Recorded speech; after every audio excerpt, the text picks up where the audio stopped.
Hi நண்பா நண்பீஸ். ரீசெண்டாக Ganga Amaran sir வந்து பேட்டி கொடுத்ததில் வந்து கோட் படத்துக்கு வந்து ஒரு சூப்பரான குத்துப்பாட்டு ரெடி ஆகிட்டு இருக்குது. அந்த குத்துப்பாட்டு வந்து வேறு லெவலில் இருக்கும் அப்படிங்கிற மாதிரி சொல்லியிருக்காரு.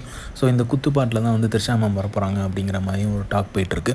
ஸோ இந்த குத்துப்பாட்டு வந்து அவர் வந்து ப்ரிஃபர் பண்ணி எழுதியிருக்கிறதுக்கு காரணம் என்னென்னா, இதுக்கு முன்னாடி வெங்கட் பிரபு சார் படத்துலலாம் வந்து அவர் எழுதியிருக்காரு. அது குத்துப்பாட்டுன்னு சொல்ல முடியாது, மோட்டிவேஷனல் சாங்ஸாகவும் எழுதியிருக்காரு. ஏன்னா பிரியாணி படத்தில் வந்து எழுதியிருக்க சாங் மோட்டிவேஷனல் சாங்காக தான் இருந்துச்சு. ஸோ இது வந்து எப்படி எழுதியிருக்காருங்கன்னா, குத்துப்பாட்டு தான் எழுதியிருக்கேன் அப்படிங்கிற அவரே வந்து ஸ்டேட்மெண்ட் கொடுத்துருக்காரு. ஸோ அந்த பாட்டு வந்து வேறு லெவலில் ஹிட் ஆகும். ஏன்னா யுவன் சங்கர் ராஜா சார் போட்ட எல்லா பாட்டுலேயுமே வந்து அவர் எழுதின லிரிக்ஸ் எல்லாமே பயங்கர ரீச் ஆகிருக்கு. ஸோ இந்த சாங்குக்கும் ஒரு ரீச் இருக்கும் அப்படிங்கிற ஒரு நம்பிக்கை இருக்குது. அதே மாதிரி கங்கை அமரன் சார் வந்து கோட் படம் வந்து முழுக்க முழுக்க ஃபேமிலி சப்ஜெக்ட் அப்படிங்கிற மாதிரி சொல்லியிருக்காரு. ஃபேமிலி சப்ஜெக்ட்னா அவர் ஃபேமிலி ஆடியன்ஸை வந்து கொண்டு வரும் அப்படிங்கிற மாதிரி சொல்கிறாரா, இல்லை வந்து படமே ஃபேமிலி சப்ஜெக்ட் ஓரியன்டாக இருக்குமா அப்படிங்கிறது தெரியல. பட் கிளிம்ஸ்லாம் பார்க்கும்போது, சீன்ஸ்லாம் பார்க்கும்போது ஆக்ஷன் பேக்டாக தான் இருக்கும்.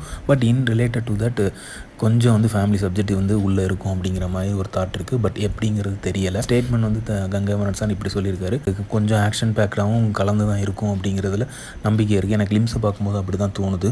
இந்த சாங்கும் வந்து எல்லா ஹீரோஸுமே ஆடுவாங்க அப்படிங்கிற மாதிரி ஒரு டாக் இருக்குது. ஏன்னா வந்து த்ரிஷா மேம் கூட விஜய் சாரும் இருக்கார், தளபதி ஆடுறது மாதிரியும், அதுக்கப்புறம் பிரசாந்த் சார், பிரபுதேவா எல்லாருமே சேர்ந்து ஆடுவாங்க அப்படிங்கிற மாதிரியும் ஒரு டாக் போயிட்டுருக்கு. ஸோ எப்படி வருதுங்கிறத பார்ப்போம். இந்த மாதிரி தளபதி அப்படி தெரிஞ்சுக்க லைக் பண்ணுங்கள், ஷேர் பண்ணுங்கள், சினிமா சேனலை சப்ஸ்கிரைப் பண்ணுங்கள். தேங்க்யூ.